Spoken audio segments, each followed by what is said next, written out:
ஓம் சக்தி தாயே போற்றி. நீ நல்லது நினைத்தால் இந்த தாயின் ஆசீர்வாதத்தில் உனக்கு நல்லது மட்டுமே நடக்கும். என் அன்பு பிள்ளையே, இன்று இந்த அம்மாவினுடைய வாக்கினை நீ கேட்கும் நேரம் உன் கர்ம வினைகள் அத்தனையும் நிச்சயமாக உன்னை விட்டு விலகிவிடும் என்பதில் எந்த ஒரு மாற்று கருத்துமே இல்லை. உன் அம்மாவின் உடல் இன்று அனலாக எரிந்து கொண்டிருக்கின்றது. இப்படி அனலாக இருக்கின்ற அளவிற்கு என்ன நடந்துவிட்டது என்றுதானே என் குழந்தை நீ யோசிக்கின்றாய். அதற்கான காரணம் என்னவென்று நான் உனக்கு சொல்லப் போகின்றேன். என் அன்பு பிள்ளையே, ஒரு சிலர் உனக்கு செய்த துரோகத்தால் தான் இந்த அம்மாவின் உடல் இன்று கோபத்தால் எரிந்து கொண்டிருக்கின்றது. துரோகம் என்பதற்கும் ஒரு எல்லை இருக்கின்றது அல்லவா? எந்த அளவிற்குத்தான் ஒருவருக்கு கஷ்டங்களை கொடுக்க வேண்டும் என்ற வரைமுறை இருக்கின்றது அல்லவா? அதையும் தாண்டி ஒருவர் வாழ்க்கையை கெடுக்கும் பொழுது அவர்களுக்கு கொடுத்திருக்கின்ற இந்த வாழ்க்கையில் தேவையில்லாத இந்த காரியங்களை செய்யும் பொழுது இந்த அம்மாவின் உடல் அதை தேடி வந்து அவர்களுக்கான தண்டனையை கொடுக்க போகின்றேன். என் தங்க குழந்தையே, இன்று இவர்கள் செய்கின்ற விஷயங்கள் சில விஷயங்களை கண்டு மனமுடைந்து உனக்காக வந்திருக்கின்றேன். எவ்வளவோ பிரச்சனைகள் உன் வாழ்க்கையில் வந்த பொழுதெல்லாம் அதையெல்லாம் கடந்து எதிர்நீச்சல் போட்டு நீ வந்திருக்கின்றாய். அப்படி எதிர்நீச்சல் போட்டுதான் இந்த வாழ்க்கையை இப்பொழுது நீ கொஞ்சம் நிம்மதியாக வாழ்ந்து கொண்டிருக்கின்றாய் அல்லவா? என் செல்ல குழந்தையே, இந்த வாழ்க்கையில் படாத அடிகளையும் மிதிகளையும் பட்டு ஒரு கட்டத்தில் வந்து நிற்கும் பொழுதுதான் இந்த துரோகிகளினால் மனமுடைந்து போய் மறுபடியும் பாதாளத்தில் செல்கின்ற நிலைக்கு உன்னை தள்ளப் போகின்றார்கள். அப்படி ஒரு காரியத்தை தான் இன்று இந்த துரோகிகள் உனக்கு செய்திருக்கின்றார்கள் என்பதனை நினைக்கும் பொழுது இந்த அம்மாவின் உடல் அனலாக எரிந்து கொண்டிருக்கின்றது. துரோகம் என்றால் என்ன என்பதே தெரியாத உனக்கு அடிமேல் அடி விழுந்து மீள முடியாத துயரத்தையும் கொடுத்துவிட்ட பின்பு உன்னை நிம்மதியாக வாழ விடாமல் மன உளைச்சலுக்கும் ஆளாக்கும் இந்த துரோகிகளை நினைக்கும் பொழுது இவர்களுக்கான தண்டனையை உடனே கொடுத்துவிட வேண்டும் என்றுதான் நான் துடித்து கொண்டிருக்கின்றேன். கொஞ்சம் கூட மனசாட்சி இல்லாமல் மனித தன்மை இல்லாமல் இவர்கள் பேசுகின்ற பேச்சு செய்கின்ற செயலும் நிச்சயமாக இவர்களை இந்த பிறவியிலேயே இவர்களுக்கான தண்டனை காத்திருக்கின்றது. இவர்கள் மற்றும் உன் வாழ்க்கையில் வந்து உனக்கு பிரச்சனைகளை கொடுக்கவில்லை என்றால் உன் வாழ்க்கையானது மிகவும் சந்தோஷமாகவும் நிம்மதியாகவும் இருந்திருக்கும். ஊரே பார்த்து பொறாமைப்படும் அளவிற்கும் இருந்திருக்கும். இந்த துரோகம் உனக்கு வாழ்க்கையில் பல பாடங்களை கற்றுக் கொடுத்தாலும் அது ஏற்றுக்கொள்ள முடியவில்லை. என் தங்க குழந்தையே, அந்த அளவிற்கு கொடூரமான ஒரு மனவலியை உனக்குள் உண்டாக்கியுள்ளது. கண்ணாடி போன்று இருந்த உன் மனதை இப்பொழுது சில்லு சில்லாக உடைத்திருக்கின்றார்கள். வாழ்க்கையில் என்ன நடக்கின்றது என்று யோசிக்க கூட முடியாமல் ஒரு மூலையில் முடக்கி வைத்திருக்கின்றது. என் தங்க பிள்ளையே, இவர்களின் எண்ணம் என்ன தெரியுமா? இவர்கள் நன்றாக இருந்து விடுவார்களோ என்று கவலைப்படுகின்றார்கள். இவர்கள் நன்றாக இருக்கக்கூடாது என்று அதற்கான வேலைகளை எல்லாம் தேடி வந்து செய்கின்றார்கள். முன்பெல்லாம் ஒருவரோடு ஒருவர் எத்தனை அன்போடு பழகி வந்தார்கள் என்று உனக்கு தெரியுமா? என் தங்க குழந்தையை, ஒருவருக்கொருவர் விட்டு கொடுத்து நல்ல புரிதல்களோடு இந்த வாழ்க்கையை வாழ்ந்து வந்தார்கள். உதவி என்று கேட்பதற்கு முன்பாகவே அவர்களின் மனதறிந்து அவர்களுக்கு உதவிகளை செய்யக்கூடியவர்கள். ஆனால் இப்பொழுதெல்லாம் எப்பொழுது அடுத்தவன் வாழ்க்கையை கெடுக்க வேண்டும், எப்பொழுது அடுத்தவர்களினுடைய விஷயங்களை எல்லாம் நாம் தடுக்க வேண்டும் என்றுதான் அதிகமாக சிந்தித்து கொண்டிருக்கின்றார்கள். என் செல்ல குழந்தையே, இப்பேற்பட்ட மனிதர்களை காணும் பொழுது, இப்பேற்பட்ட மாற்றங்களை காணும் பொழுது உன் அம்மா எனக்கு அத்தனை ஆச்சரியமாக இருக்கின்றது. என் தங்க குழந்தையே, இப்படியும் கூட ஒரு சில ஈனப்பிறவிகள் இருப்பார்களா என்ற எண்ணம் எனக்குள் எழுகின்றது. அது மட்டுமல்ல, இவர்களுக்கான தண்டனையை உன் கையாலேயே கொடுக்க வேண்டும் என்ற ஆசையும் எனக்குள் எழாமல் இல்லை. என் தங்க குழந்தையை, துரோகத்தை செய்கின்றவன் செய்து கொண்டுதான் இருப்பார்கள். ஆனால் நீ இந்த அம்மா என்னுடைய ஆசீர்வாதங்களை பெற்றிருக்கின்றாய் அல்லவா? இது போன்ற கஷ்டங்களுக்கு எல்லாம் நீ ஒரு நாளும் துவண்டு போகாதே. கஷ்டங்கள் வாழ்க்கையில் அதிகமாகும் என்பதையானால் அதனை நீ புரிந்திருப்பாயானால், வாழ்க்கையில் கஷ்டம் என்ற ஒன்று நிச்சயமாக இருக்கும் என்று நீ புரிந்திருப்பாயானால், நிச்சயமாக இந்த வாழ்க்கையில் வருவது எல்லாம் உன்னால் எதிர்கொள்ள முடியும் என்பதனை நீ மறந்துவிடாதே. நாம் இப்படியே இருப்போம், எந்த பிரச்சனைகளும் நமக்கு வராது என்று சொல்லிக்கொண்டு இருப்பாயானால், வருகின்ற பிரச்சனைகளிலேயே எல்லாம் எதிர்கொள்கின்ற மனம் என் தங்க குழந்தையே உன்னிடம் இருக்காது. உன் அம்மாவின் உடல் அனலாக எரிகின்ற இந்த நெருப்பானது அணைய வேண்டும் என்றால் அதற்கு என்ன செய்ய வேண்டும் என்றுதானே யோசிக்கின்றாய்? வாழ்வில் நடக்கின்ற பல நல்ல விஷயங்களுக்கு பின்னால் இருக்கின்றது இந்த அம்மா என்பதனை நீ ஒரு நாளும் மறந்து விடாதே. நான் மட்டும் உனக்கு காவலாக இல்லாவிட்டால் இந்நேரம் உன்னுடைய வாழ்க்கையை கூறு போட்டிருப்பார்கள். எத்தனை பிரச்சனைகள், எத்தனை சூழ்ச்சிகள் நான் உன்னை காத்து கொண்டிருக்கும் பொழுது வந்தது தெரியுமா? தெய்வத்தின் என்னுடைய துணை மட்டும் இல்லாமல் இருந்திருந்தால், சிலர் செய்த துரோகத்தால் உன்னுடைய வாழ்க்கை மீள முடியாத அளவிற்கு நீ சென்றிருப்பாய். ஒரு காலத்தில் என் தங்க குழந்தையே, ஒரு காலத்தில் நான் சொல்பவை எல்லாம் உனக்கு கடினமான விஷயமாக இருக்கலாம். ஆனால் அது உண்மை என்பது இதுதான் என் தங்க குழந்தையே. இதனை நீ புரிந்து கொள்ள வேண்டும். இதுநாள் வரையிலும் இவர்கள் செய்த அத்தனை விஷயத்தையும் உனக்கு வாக்குகளாகவும் சமிக்கைகளாகவும் நான் கொடுத்து கொண்டுதான் வந்தேன் என் பிள்ளையே. எத்தனையோ நல்ல விஷயங்களை செய்ய வேண்டும் என்று நினைக்கும் பொழுதுதான் இவர்கள் ஒவ்வொரு பிரச்சனைகளால் உனக்கு கொண்டு வந்து கொடுத்து கொண்டிருக்கின்றார்கள். அப்படி கொண்டு வந்து உன்னை முடக்கி வைத்து கொண்டிருக்கின்றார்கள். உனக்கு நான் கொடுக்கக்கூடிய நல்ல வாய்ப்புகளையும் நீ பயன்படுத்த முடியாமல் அவர்கள் தடுத்து கொண்டிருக்கின்றார்கள். கொடுத்த வாய்ப்புகளை மட்டும் நீ சரியாக பயன்படுத்தி இருந்தால் இந்நேரம் உன்னுடைய வாழ்க்கை யாரும் நினைத்து பார்க்க முடியாத அளவிற்கு மாறியிருக்கும். ஆனால் இவர்கள் செய்த சிறு சிறு சூழ்ச்சிகளாலும் வஞ்சனை பேச்சுக்களாலும் தான் இப்பொழுது நீ இந்த நிலைக்கு தள்ளப்பட்டிருக்கின்றாய் என்பதனை மறந்துவிடாதே. இவர்களின் எண்ணங்கள் எல்லாமே தெய்வத்தால் ஒன்றும் செய்துவிட முடியாது என்று தவறாக நினைத்ததுதான். தெய்வத்தினால் நமக்கு எந்த ஒரு பணமும் கிடைக்கப் போவதில்லை என்று நினைத்து கொண்டுதான் இவர்கள் இத்தனை அநியாயங்களையும் அநீதிகளையும் உனக்கு செய்திருக்கின்றார்கள் என்பதனையும் நீ தெரிந்து கொள்ள வேண்டும். இந்த தாயானவளினுடைய ஆவேச ஆட்டமானது உன் வாழ்க்கையில் இனி நடைபெறப் போகின்றது. உனக்கு இன்னல்களை கொடுக்கக்கூடியவர்கள், உனக்கு கஷ்டங்களை கொடுக்கக்கூடியவர்கள், உனக்கு துரோகங்களை செய்யக்கூடியவர்கள் என்னுடைய வாழ்க்கை இந்த அம்மாவினுடைய ஆவேச ஆட்டமானது உன் வாழ்க்கையில் இனி நடைபெறப் போகின்றது. உனக்கு எண்ணங்களை கொடுக்கக்கூடியவர்கள், உனக்கு துரோகங்களை கொடுக்கக்கூடியவர்கள் உன்னுடைய வாழ்க்கையை என்ன ஆகப் போகின்றது என்று இன்னும் ஒரு சில நாட்களில் நீ பார்க்க போகின்றாய் என் தங்க குழந்தையே.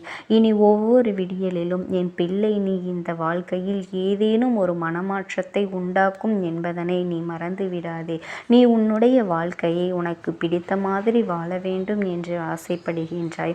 அதை நிச்சயமாக நான் உனக்கு கொடுக்க போகின்றேன். உனக்குள் இருக்கின்ற கஷ்டங்களை எல்லாம் நான் நீக்கித் தருகின்றேன். அதற்கு இப்பொழுது எரிந்து கொண்டிருக்கின்ற தீயை முற்றிலுமாக அணைய வேண்டும். அதற்கு காரணமாக என்ன செய்ய வேண்டும் என்று நான் சொல்கின்றேன். என் குழந்தையை, இந்த வாழ்க்கையில் நடக்கின்ற ஒவ்வொரு விஷயங்களுக்கு பின்னாலும் ஒவ்வொரு காரணங்கள் இருப்பது உண்மை. ஆனால் சில மனிதர்கள் உன்னுடைய பிரச்சனைகளுக்கு காரணமாக இருக்கின்றார்கள். அது மட்டுமல்ல, சம்பந்தம் இல்லாமல் உனக்கு கேடு நினைக்கவும் அவர்கள் தயங்கவில்லை என்பதனை அறியும் பொழுது இவர்கள் உன்மீது ஏதோ ஒரு பகை உணர்வை வளர்த்து கொண்டு வெளியில் சாதாரணமானவர்களாக நடமாடி கொண்டிருக்கின்றார்கள் என்பதை நீ முழுமையாக அறிந்து கொள்ள முடிகின்றது. எத்தனையோ கஷ்டங்களுக்கு மத்தியிலும் நம் அம்மா நம்மை காப்பாற்றுவார் என்ற பழக்கம் மட்டும் நீ கொண்டு வர வேண்டும் என் தங்க குழந்தையே. நீ எதை நினைத்தும் கவலைப்படாதே. இந்த தாயானவளினுடைய அன்பும் ஆசீர்வாதங்களும் உனக்கு என்றென்றைக்குமே முழுமையாக கிடைத்து கொண்டே இருக்கும். உன் இல்லத்தை சுற்றி சுற்றி வருகின்றது. இந்த அம்மா அதனை கண்டுவிட்ட பிறகு எதற்கு இங்கே சுற்றி கொண்டிருக்கின்றாய்? நீ இருக்க வேண்டிய இடத்தில்தானே இருக்க வேண்டும். என் பிள்ளையின் வீட்டில் உனக்கு என்ன வேலை என்று கேட்ட பொழுதுதான் அந்த ஆத்மா என்னிடத்தில் சொன்ன விஷயம், எனக்கும் என்னிடத்தில் இருக்க வேண்டும் என்றுதான் ஆசையாக இருக்கின்றது. ஆனால் சில விஷயங்கள் என்னை அங்கே செல்ல விடாமல் தடுத்து கொண்டு இருக்கின்றது. எனக்கு என்னுடைய குடும்பத்தில் இருக்கின்றவர்களிடம் பேசியாக வேண்டும். என் மனதில் தோன்றுகின்ற சில விஷயங்களை அவர்களிடத்தில் சொல்லிவிட்டால் நான் மனநிறைவோடு இங்கிருந்து சென்று விடுவேன். சில விஷயங்களை நான் அவர்களோடு பகிர்ந்து கொள்ளாமல் விட்டுவிட்டேன். அதற்கு சரியான நேரம் இப்பொழுது வந்திருக்கின்றது. இப்பொழுதும் சொல்லாமல் நான் சென்று விட்டால் இனி காலம் முழுவதும் என்னால் அவர்களிடத்தில் சொல்லிவிட முடியாது. இதற்கு நீங்கள்தான் துணையாக நிற்க வேண்டும் அம்மா என்று என்னிடத்தில் வாய்ப்பினை ஏற்படுத்தி கொடுக்க வேண்டும் என்று கேட்டது. என் தங்க குழந்தையே, இப்படி இருக்கும் பொழுது அவர்களிடத்தில் சொல்லிவிட முடியாது. அந்த வாய்ப்பினை ஏற்படுத்தி கொடுத்து என் வீட்டில் உள்ளவர்களிடம் பேச வைக்க வேண்டும் என்று என்னிடத்தில் கோரிக்கை வைத்தது. என் தங்கமே, இப்படி மனதிலே எந்த கெட்ட எண்ணங்களும் இல்லாமல் உன் குடும்பத்திற்காக பேச வேண்டும் என்று கேட்ட ஆத்மாவிற்கு நான் அந்த வாய்ப்பு வழங்குவது தானே முறையாக இருக்கும். அதனால் இந்த அம்மா அந்த ஆத்மாவிற்கு அந்த வாய்ப்பினை கொடுக்க முடிவுகள் செய்து இப்பொழுது உன்னோடு பேசுவதற்காக வரவழைத்திருக்கின்றேன். என் பிள்ளையே, அந்த ஆத்மாவானது உன்னிடத்திலே என்ன பேசுகின்றார்கள் என்பதனை நான் என் மூலமாக உன்னிடத்தில் பேசி சொல்கின்றேன். இந்த அம்மாவிடத்திலிருந்து தான் அவர்கள் மனதில் பேச நினைப்பதை எல்லாம் பேச முடியும். என் தங்கமே, நேரடியாக ஒரு ஆத்மாவின் குரலை உன்னால் அத்தனை சுலபமாகவெல்லாம் கேட்டுவிட முடியாது. இந்த அம்மா அதற்காகத்தான் இன்று இந்த உதவியை செய்கின்றேன். என் குடும்பத்தில் இருக்கின்றவர்களிடம் பேச வந்திருக்கின்றேன். உங்கள் எல்லோரையும் நான் இனி காணவே முடியாது என்பதனை நான் உணர்ந்து கொண்டேன். என் வாழ்க்கையில் நிறைவாக இருந்து என்னால் உங்களுக்கு கஷ்டங்கள் வந்தாலும் உங்களால் எனக்கு எந்த கஷ்டங்களும் இதுநாள் வரையிலும் வந்தது கிடையாது. நான் நினைத்தது போல இந்த வாழ்க்கையை அத்தனை சந்தோஷமாக வாழ்ந்து கொண்டுதான் இருந்தேன். என் குடும்பத்தில் இருக்கின்றவர்களிடம் பேச வந்திருக்கின்றேன். உங்கள் எல்லோரையும் இனி நான் காணவே முடியாது என்பதனை நான் உணர்ந்து கொண்டேன். உங்களோடு இருந்த இந்த காலகட்டம் குறைவாக இருந்தாலும் எனக்கு கிடைத்த சந்தோஷங்களும் மகிழ்ச்சியும் ஏராளமாக இருந்தது. அதனால் எனக்கு எந்த ஒரு கவலையும் இதுவரையில் இருந்ததே கிடையாது. நான் நினைத்தது போல இந்த வாழ்க்கையை நான் சந்தோஷமாகத்தான் வாழ்ந்து கொண்டு இருந்தேன். ஆனால் இவ்வளவு காலம் எனக்கு சீக்கிரமாக என்னுடைய ஆயுள் முடிந்துவிடும் என்று எனக்கு முன்பே தெரியாது. அது தெரிந்திருந்தால் நிச்சயமாக என் மனதில் இருக்கின்ற அத்தனை விஷயங்களையும் நான் உங்களிடத்தில் சொல்லியிருப்பேன். ஆனால் எல்லோரும் நினைப்பது போலத்தானே நானும் நினைத்திருந்தேன். எனக்கும் இந்த உலகத்தை விட்டு செல்ல வேண்டும் என்ற ஆசை கிடையாது. மற்றவர்கள் சொல்வது போல எதற்காக பிறந்தோம், நாம் ஏன் பிறந்தோம் என்று ஒரு நாளும் நான் நினைத்தது கிடையாது. வாழ வேண்டும் என்றுதான் ஆசைப்பட்டேன். என்னுடைய ஆசைகள் எல்லாம் நிராசையாகும்படி இந்த உலகத்தில் விட்டு செல்ல வேண்டிய காலகட்டம் கட்டாயம் வந்துவிட்டது. என்னுடைய கடமை இங்கே சரியாக முடிவதற்கு வந்துவிட்டது. இன்று நான் உங்களோடு பேச வந்ததற்கு முக்கியமான காரணம், சில விஷயங்களை எல்லாம் உங்களோடு சொல்லாமல் விட்டுவிட்டேன். எப்படி நடக்கும் என்று தெரியாமல் நான் சில விஷயங்களை செய்தும் முடித்துவிட்டேன். அதற்காக உங்களிடத்தில் நான் மன்னிப்பு கேட்டுக்கொள்கின்றேன். இதை உங்களிடத்தில் பகிர்ந்து கொள்ள வேண்டும் என்றுதான் இன்று நான் வந்திருக்கின்றேன். உங்களை நான் மனதார வணங்குகின்றேன். இந்த வாய்ப்பினை நான் சரியாக பயன்படுத்தி கொள்ள விரும்புகின்றேன். அதனால்தான் என் மனதில் இருக்கின்ற விஷயங்கள் எல்லாம் நான் சொல்லிவிடுகின்றேன். சிறிது நேரம் அமைதியாக அமர்ந்து என்னுடைய வார்த்தைகளை கேட்டாலே போதும். என்னுடைய அன்பினை புரிந்து கொண்டு அதுவே எனக்கு போதும். நான் நிச்சயமாக இங்கிருந்து நல்லபடியாக சென்று விடுவேன். இன்று உங்களோடு பேச வந்ததற்கு ஒரு முக்கியமான காரணம், நான் சில விஷயங்களை சொல்லாமல் விட்டுவிட்டேன். இப்படி நடக்கும் என்று எனக்கு ஒரு நாளும் தெரியாமல் சில விஷயங்களை செய்துவிட்டேன். அதை உங்களிடத்தில் பகிர்ந்து கொள்ளத்தான் வந்திருக்கின்றேன். என் மனதில் நினைக்கின்ற விஷயம் என்ன தெரியுமா? நான் உங்களை நன்றாக பார்த்து கொள்ள வேண்டும். உங்களின் ஆசைகளை எல்லாம் நிறைவேற்றி கொடுக்க வேண்டும். உங்கள் வாழ்க்கையில் நடத்தி கொடுக்க முடியாமல் போனாலும் இனிமேல் அதையெல்லாம் நடத்தி கொடுக்க வேண்டும் என்று ஆசைப்பட்டு என்னால் ஆன முயற்சிகளை எல்லாமே செய்து கொண்டிருந்தேன். ஆனால் முழுமையான பலன்களை கொடுப்பதற்கு முன்பாகவே இது போன்று நடந்துவிட்டது. அதனால் நான் ஏதேனும் குற்றம் குறைகள் செய்திருந்தாலும், ஏதேனும் உங்களுக்கு மனதிற்குள் கஷ்டத்தை தந்திருந்தாலும் என்னை மன்னித்து விடுங்கள். நான் எப்பொழுதும் உங்கள் மீது உண்மையான அன்பினைத்தான் வைத்து கொண்டிருக்கின்றேன். நான் ஒரு நாளும் மனதில் ஒன்றும் வெளியில் ஒன்றுமாக ஒரு நாளும் நான் நடந்து கொண்டது இல்லை. அதனால் என்னவோ என்னுடைய குணங்கள் சிலருக்கு இங்கே பிடிப்பதே இல்லை. எதுவாக இருந்தாலும் என்னோடு இருக்கின்ற என் குடும்பத்திற்கு தெரியும் அல்லவா நான் யார், என்னுடைய அன்பு எப்படிப்பட்டது என்று. அதனால் என்னுடைய அன்பினை முழுமையாக உணர்ந்து கொள்ள வேண்டும் என்று அதனை இங்கிருந்து ஏற்றுக்கொள்ளவே முடியாத ஒரு விஷயமாகத்தான் இருந்தது. நானும் அங்கும் அங்கும் ஓடி ஓடி மீண்டும் என்னுடைய உயிரை மீட்டெடுத்து விடலாம் என்றுதான் முயற்சி செய்தேன். ஆனால் அப்பொழுது என்னால் அதையெல்லாம் செய்ய முடியவில்லை. உயிரற்ற உடலாக இங்கே நின்று கொண்டிருக்கின்றேன். நாட்கள் செல்ல செல்ல இதை எனக்கு ஏற்றுக்கொள்ள பழகிவிட்டது. இனிமேல் இதுதான் என்னுடைய உலகம். மீண்டும் அங்கே செல்ல முடியாது என்பதனை நான் புரிந்து கொண்டேன். செல்ல முடியாவிட்டாலும் ஆத்மா என்று ஆன பிறகு என்னுடைய உலகத்தில் இருந்தால்தான் எனக்கு சந்தோஷம். மீண்டும் மனித வாழ்க்கைக்குள் என்னால் நுழைந்துவிட முடியாது. எனக்காக இத்தனை காலமும் அன்போடு பழகி எனக்கு எல்லாம் செய்த உங்களுக்கு நான் சொல்கின்ற விஷயம் ஒன்றுதான். நடந்தது எல்லாம் நடந்துவிட்டது. நடந்த விதையை யாராலும் இனி மாற்ற முடியாது. இனி நான் உங்களோடு இருக்க வேண்டும் என்று நினைத்தால் கூட அது நடக்காது. அதனால் இந்த வாழ்க்கையில் நீங்கள் நல்லபடியாக வாழ்ந்து சந்தோஷமாக இருக்க வேண்டும் என்றுதான் அந்த ஆத்மா மனது வேதனைப்பட்டு உன்னோடு பேசுகின்றது. என் தங்க குழந்தையே, யார் உன்னை விட்டு சென்றாலும் இந்த தாயானவளினுடைய அன்பும் ஆசீர்வாதங்களும் உனக்கு என்றென்றைக்குமே முழுமையாக கிடைத்து கொண்டே இருக்கும். அதனால் நீ எதை நினைத்தும் கவலைப்படாதே.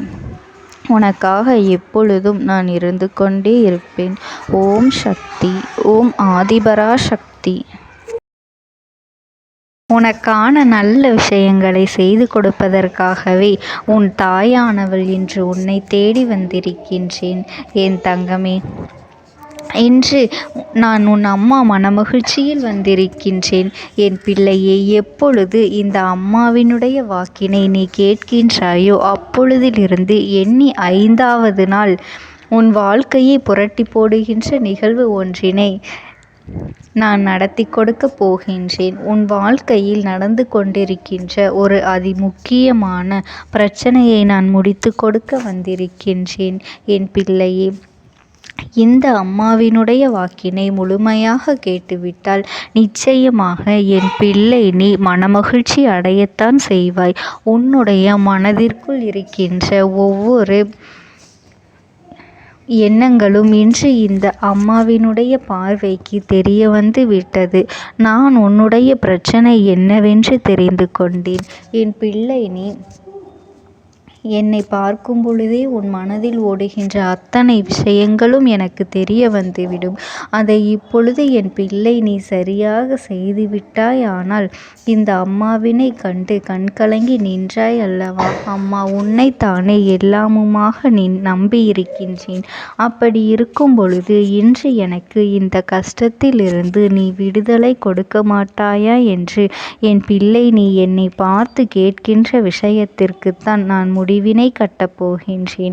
இன்னமும் சுருக்கமாக உனக்கு சொல்ல வேண்டும் என்றால், உன்னுடைய பிடிவாதம் இந்த அம்மாவினிடத்தில் ஜெயித்து விட்டது என்பதுதான் உண்மை. என் குழந்தைக்கு எந்த ஒரு விஷயம்